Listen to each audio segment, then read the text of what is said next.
As-tu déjà regardé ton compte bancaire après un mois tout à fait normal en te demandant où est passé tout ton argent?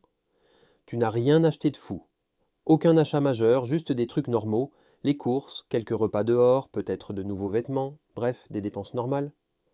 Et pourtant, tu te retrouves assis là en te disant que tu devrais avoir beaucoup plus d'argent que ça. Le truc, et c'est ce que la plupart des gens ne réalisent que trop tard, c'est que beaucoup de choses qu'on achète aujourd'hui n'en valent tout simplement plus la peine. Les prix sont devenus complètement absurdes pour des choses qui étaient raisonnables autrefois. Et on continue tous à suivre le mouvement parce que tout le monde le fait. Si tu veux arrêter de te sentir fauché tout le temps et comprendre où ton argent devrait vraiment aller, pense à t'abonner et mets un like pour soutenir la chaîne. Reste jusqu'à la fin car j'ai un petit cadeau pour toi à la fin de cette vidéo. Premier point, un sujet qui va peut-être piquer, le fast-food. Pendant longtemps, c'était l'option rapide et pas chère. Tu pouvais manger pour 6 ou 7 euros sans te ruiner. Mais aujourd'hui, un menu coûte souvent 11 euros, et si tu ajoutes une boisson supplémentaire ou un dessert, tu arrives facilement à 15 euros. Tout ça pour un repas mangé dans ta voiture ou dans un sac en carton. C'est devenu presque aussi cher qu'un vrai restaurant il y a quelques années. Et le pire, c'est que la qualité n'a pas augmenté. La notion de bon rapport qualité-prix a totalement disparu. Deuxième point, les restaurants. Avant, sortir manger dehors était une habitude courante et abordable. Aujourd'hui, une simple soirée à deux, dans un restaurant normal, atteint facilement les 50 euros. Ajoute un verre, un dessert, et tu dépasses les 80 euros. Le seul verre de vin que tu prends pour 5 ou 6 euros, eh bien c'est le prix de la bouteille du même vin en supermarché. C'est presque 100 euros qui disparaissent pour un repas. Ce n'est pas un objet, ce n'est pas un investissement, tu as juste mangé et c'est fini. Je ne dis pas qu'il ne faut jamais sortir au restaurant, bien sûr. Mais quand tu le fais plusieurs fois par mois, ce sont des centaines d'euros qui partent, sans que tu ne t'en aperçoives. Troisième point, les voitures neuves. C'est probablement la pire décision financière que la plupart des gens prennent, et je n'exagère pas. Le moment où tu sors la voiture neuve du concessionnaire, elle perd environ 20% de sa valeur. Tu n'es même pas encore rentré chez toi que tu as déjà perdu des milliers d'euros. Puis elle continue de perdre de la valeur chaque année. Et la majorité des Français l'achètent à crédit, avec des mensualités élevées et des taux d'intérêt qui alourdissent la facture. Donc tu paies pour une chose qui perd de la valeur en permanence. C'est littéralement l'opposé d'un investissement. Mais beaucoup veulent le dernier modèle, les nouvelles options, ou simplement paraître. Si tu es riche, ok, fais-toi plaisir. Mais si tu es une personne normale qui essaie de construire sa richesse, acheter neuf va te garder pauvre. Un véhicule d'occasion, de 3 ou 4 ans, coûte 2 fois moins cher et fait exactement la même chose. La dépréciation, c'est quelqu'un d'autre qui l'a prise, pas toi. Quatrième point, les vêtements. Pas les vêtements de qualité qui durent longtemps, car ça peut être un bon investissement. Je parle des vêtements de luxe, des marques, des logos. Les gens paient des fortunes pour un logo. Tu peux acheter un t-shirt blanc pour 10 euros, ou le même t-shirt mais avec un logo dessus pour 200 euros. Même coton, probablement la même usine. Et les gens paient 190 euros de plus pour ça. Pour impressionner qui? Personne ne s'en soucie vraiment. Les marques de luxe, les sacs, les chaussures à 200 euros. La différence de qualité est souvent minime. La vraie différence, c'est que tu auras des centaines d'euros en moins sur ton compte. Tu paies pour être vu. Et ça, ce n'est pas un investissement, c'est du marketing. Cinquième point, les vacances.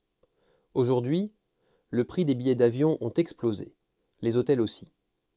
Mais les gens continuent de réserver des vacances extravagantes qu'ils ne peuvent pas se permettre parce qu'ils voient tout le monde en publier sur Instagram, alors ils mettent tout ça à crédit et passent l'année suivante à rembourser des intérêts. Voyager, c'est génial. Mais pas si ça te met dans la galère pendant 12 mois ensuite. Sixième point, les abonnements. Tout le monde a Netflix, Prime Video, Disney+, Canal+, etc. 10 à 15 euros chacun. Mais mis ensemble, cela fait 60, 70, voire 80 euros par mois. Presque 1000 euros par an pour de la télé. Et tu n'en regardes vraiment que 2 ou 3. Mais tu continues de payer parce que peut-être qu'un jour, je regarderai quelque chose dessus. Et il y a pire. Les abonnements à la salle de sport que les gens n'utilisent pas.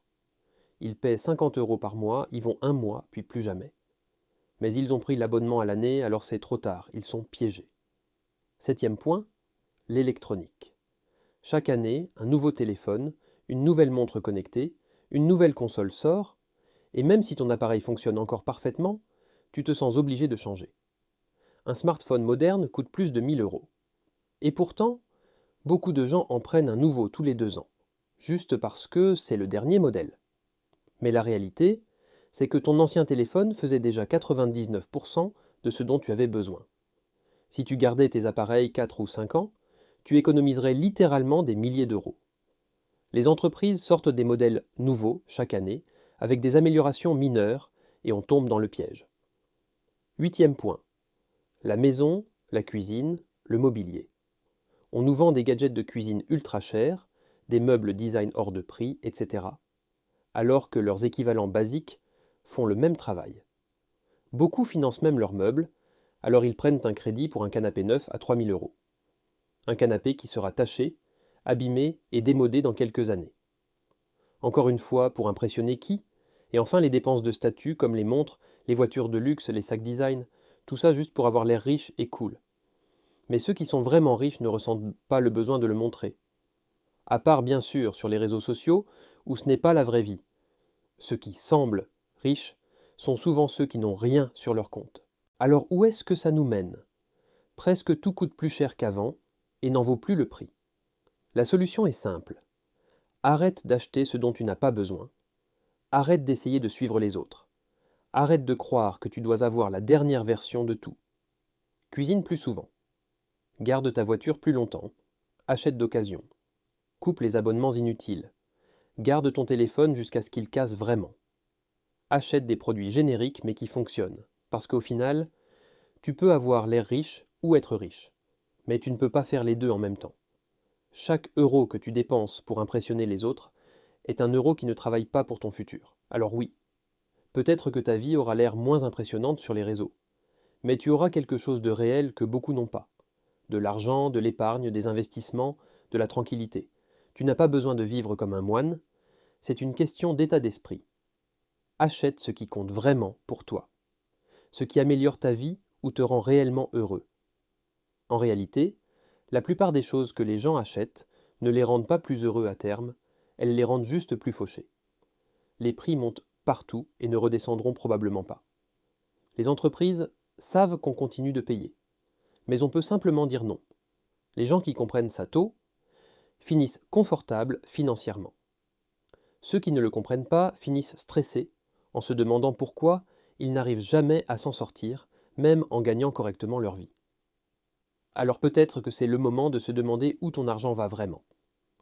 En cadeau, et pour te remercier d'avoir regardé jusqu'à la fin, tu peux cliquer sur le lien en description de la vidéo et télécharger gratuitement un fichier Excel de suivi des dépenses pour t'aider à voir ce qui pèse dans ton budget. Suis-le pendant au moins un mois, tu risques d'être surpris. Dis-moi dans les commentaires quelle chose te fait dépenser le plus parmi celles qu'on a évoquées. Ce serait intéressant de savoir s'il y a une dépense qui se détache plus que les autres.